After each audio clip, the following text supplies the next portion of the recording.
hear the difference in that when it wound down. Remember in a previous video when it was just, well, I discovered the problem. I'm not going to tell you what it was because I should have probably discovered it sooner, but it's fixed.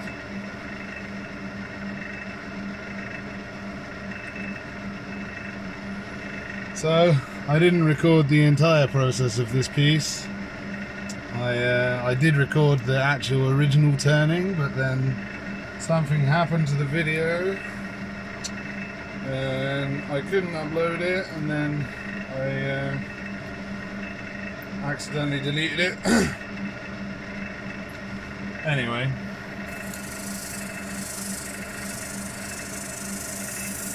and I've uploaded a couple of little bits of what I'm doing because I wanted to show you parts of the process, but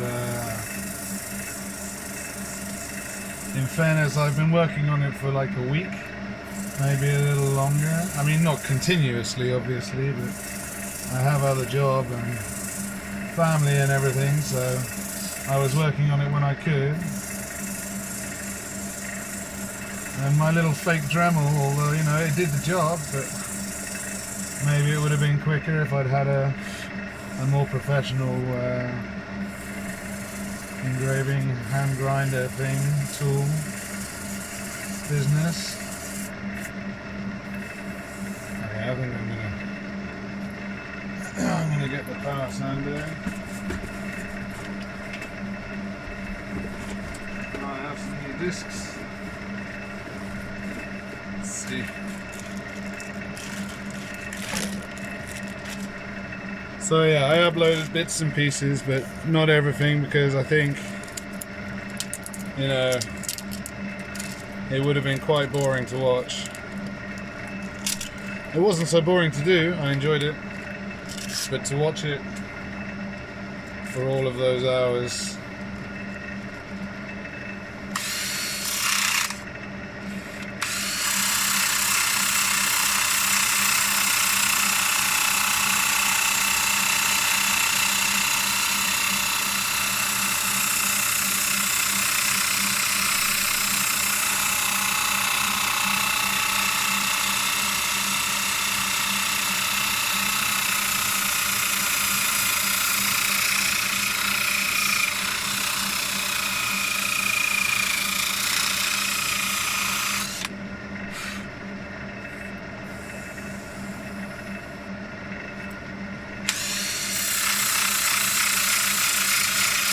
I mean, even sanding, I know sanding is kind of boring to watch, and I apologise, but I have no way to speed this up right now.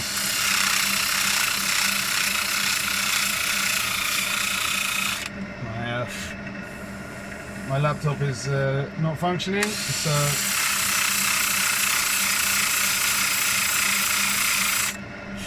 I have no editing software, so this is just a direct upload.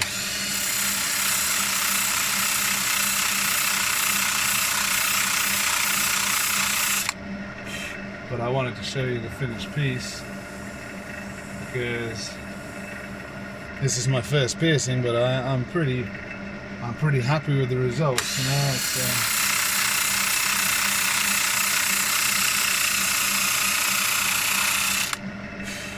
I think it's a nice piece. I've enjoyed making it.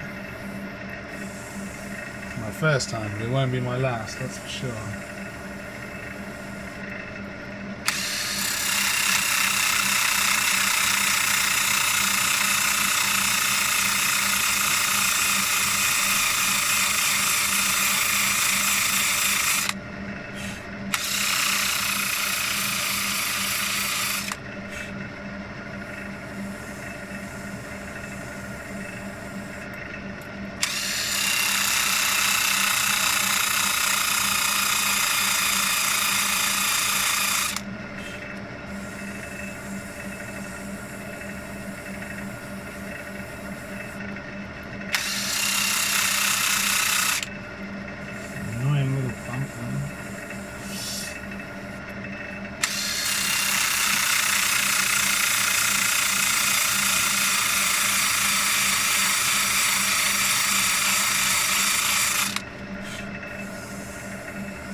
Although this is just sanding to you, this is terrifying to me, because if I slip, you know, I went over the top of this bit with like a 500 grit micro mesh sand thing, just to take the high spots off after I'd finished texturing it with the Dremel, you know, the boop, boop, boop, boop.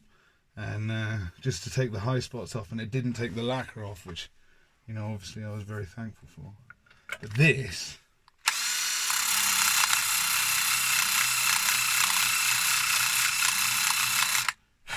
this will undo it. It will be a very severe design opportunity. Okay.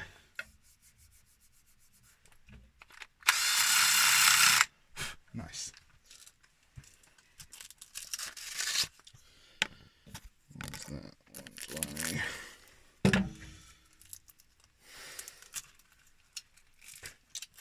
But yeah, it's been very rewarding work. If anyone's been thinking that they'd like to try do some piercing, strongly recommend it.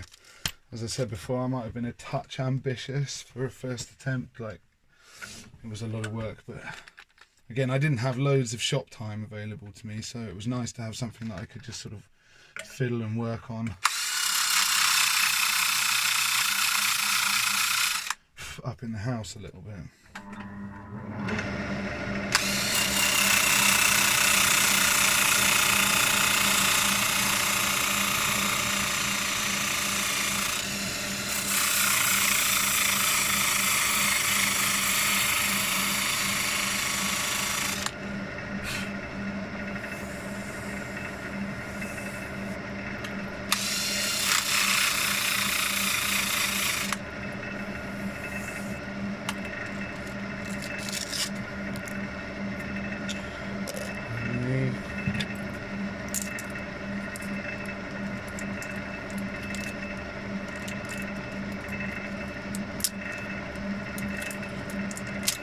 Got some new sanding pads arrive in the mail, so that's very good, because I had completely run out.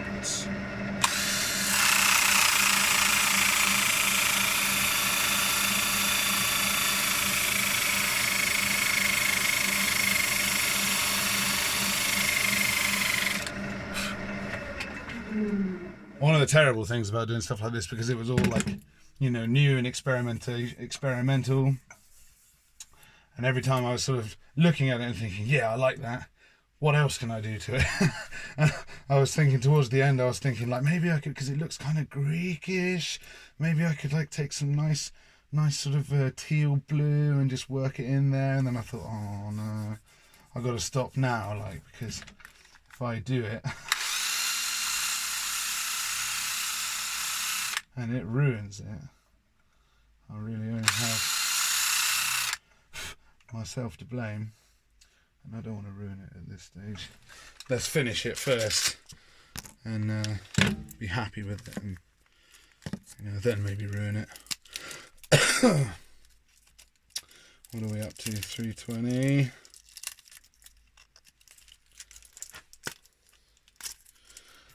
was turning some wet oak recently, and it's just everywhere, like, just, I didn't realise quite how many shavings were on the floor until I realised I was almost half a foot taller. Whoops.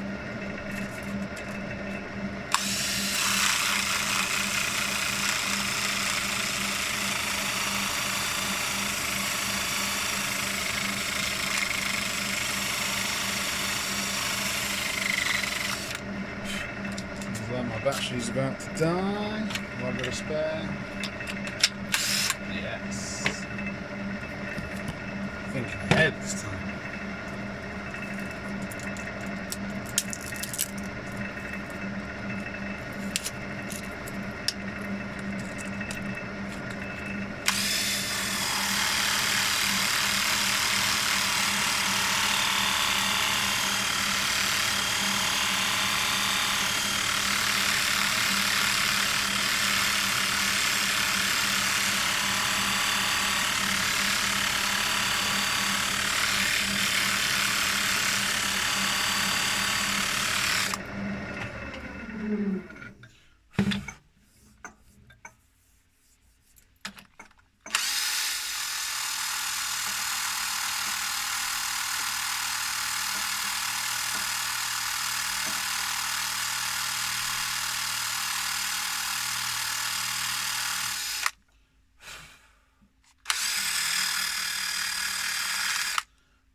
Right.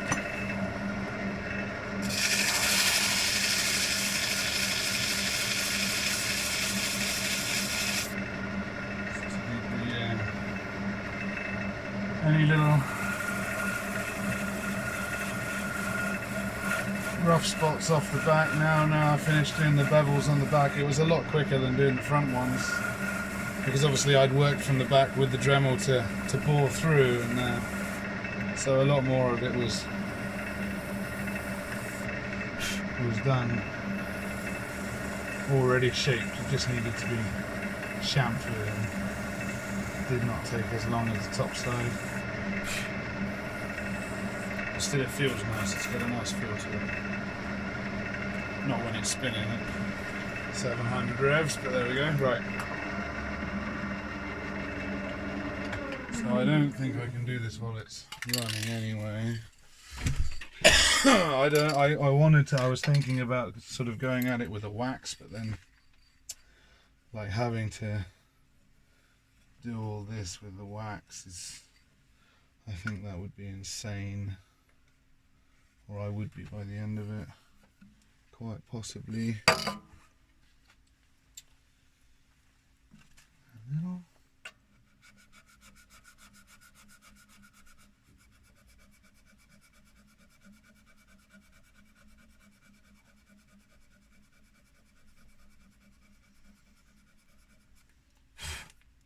I love you.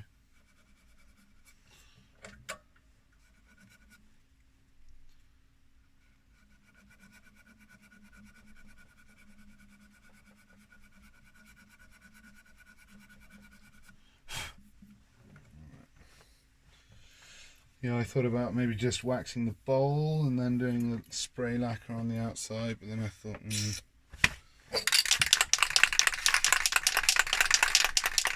you know what?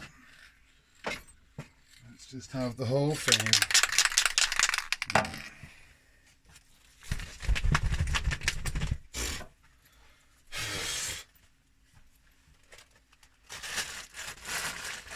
Use one of these. Excuse me.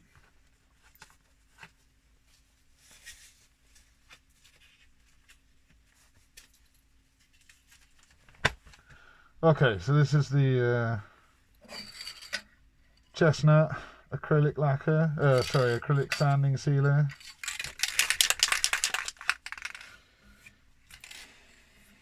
Make sure we got all of the dust off.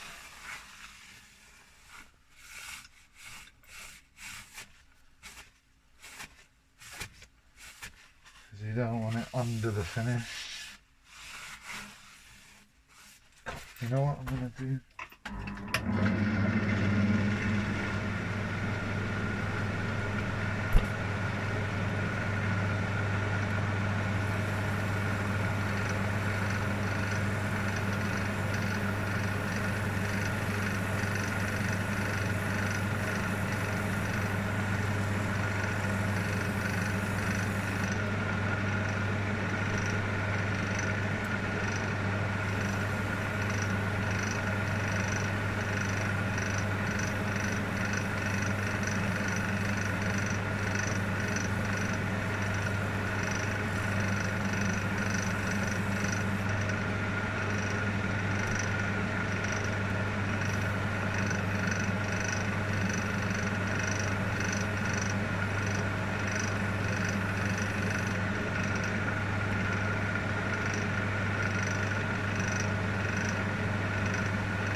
I've learned with these Niweb things, because they're brilliant things, you can use a little bit of pressure with the green and the red and the orange. You can use a little bit of pressure when you're working on it, but don't put too much pressure on the white one, and certainly don't get it anywhere near a fast spinning corner, because it will melt, and it will melt to the piece. So be a little more careful with the white. Look at the shine that it puts on it there, almost like it doesn't need a wax. Anyway, let's get some sand and sealer on there.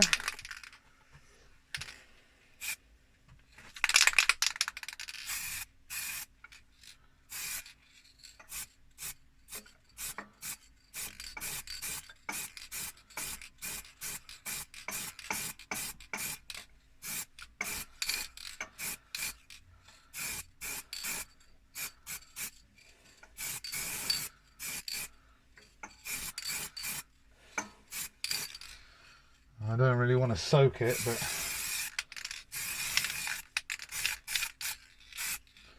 I mean, the ebonising lacquer, I don't want to have that dripping or anything, but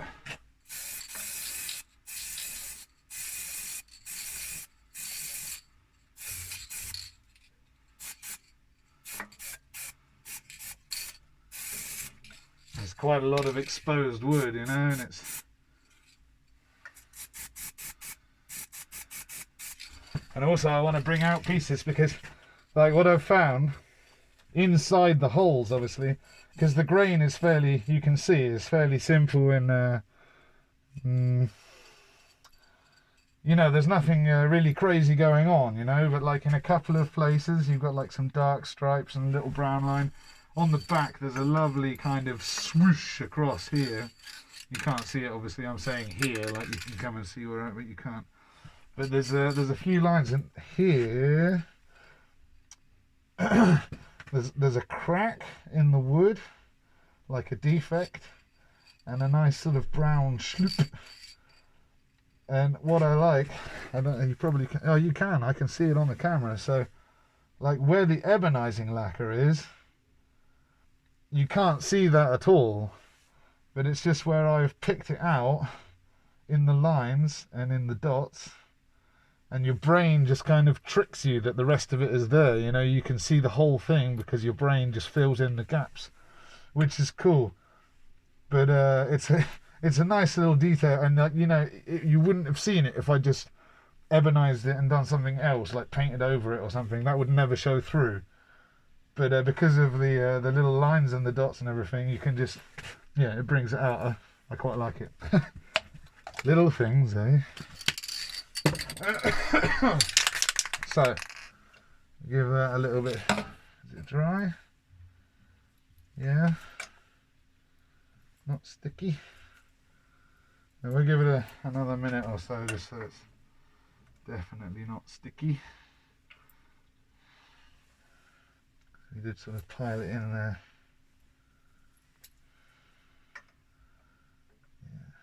Yeah, it'll be all right.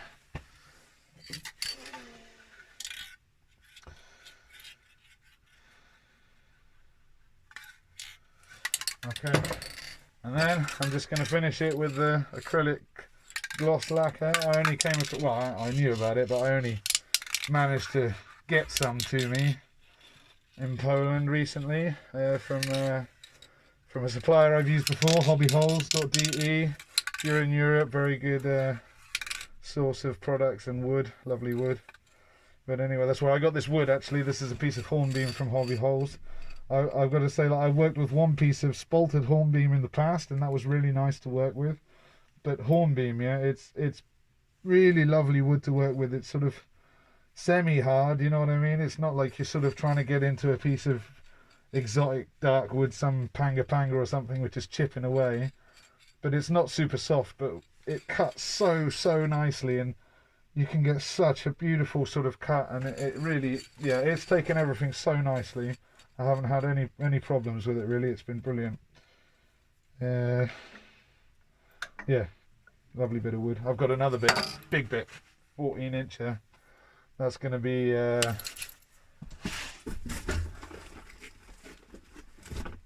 for the spirit stains that I just got in. Finally, I can have a little play around with those. I mean, have a little play around. I did try and stick some on a bowl that I had upstairs, but it came out kind of looking like a bruise. But yeah, hopefully we'll have better luck. Anyway, I think it's dry. It's just that everything is now shiny. Yeah, I'm tricking myself with the light. Yep. Okay.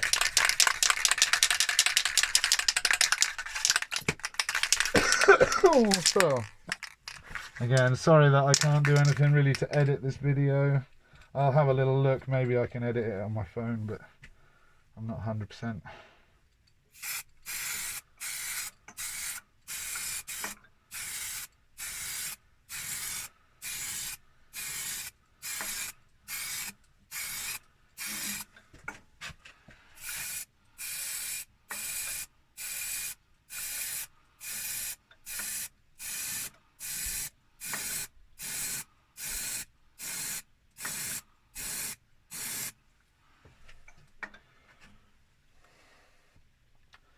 Unfortunately, I don't have super slow on my lathe. I sort of keep turning it by hand, but doesn't look like I'm getting any runs.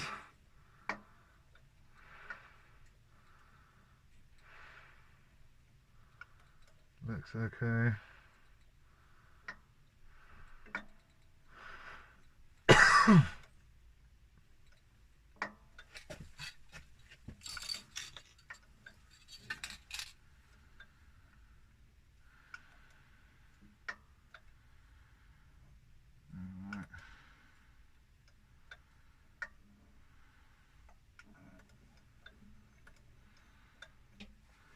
So yeah, my lathe only goes down to about 500, but if I were to run it at 500, any loose bits of lacquer would just sort of come out of the thing, you know, and it'd leave these sort of streaky lines, just as it would if it was running. But as I say, I think we've avoided the run.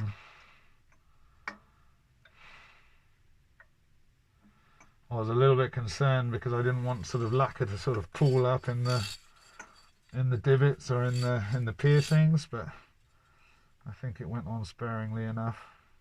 And the divots are not super deep, you know, it's just textured enough that when you run your fingers around it, it does feel really nice, but it's not like they're not super deep by any means.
So anyway, rather than keep you hanging around too much longer, because I've already banged on for half an hour, I'm sorry.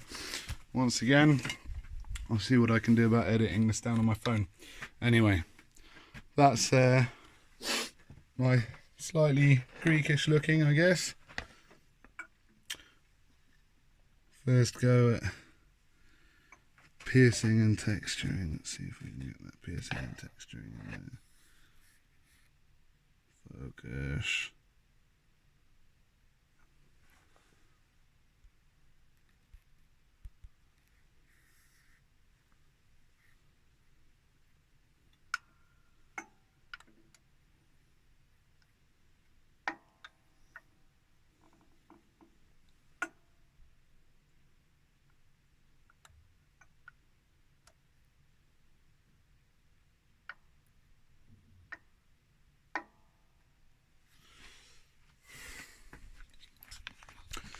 There's that sort of shloop I was telling you about.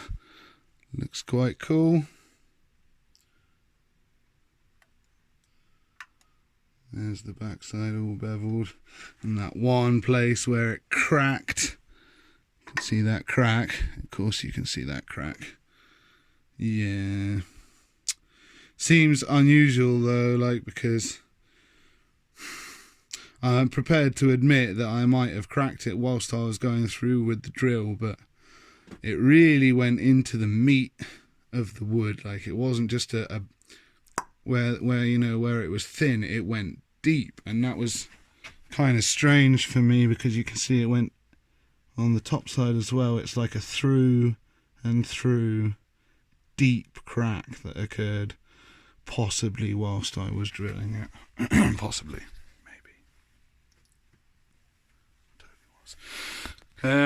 So anyway, thanks for watching. I'll throw some pictures up on Facebook and on my website on wolfiewood.pl, and yeah, God. A little red might be the fact that it's blimming cold in Poland right now. Or it could be all of the lovely fumes that I'm inhaling. Nice. Anyway, thanks again for joining me. To all you new subscribers, thank you very much for subscribing. Lovely to have you with me. Anybody new to the channel, please like and subscribe, and hopefully there'll be some more videos coming soon with some more hornbeam and some spirit stains. More first tries. Okay, cheers all. Take it easy.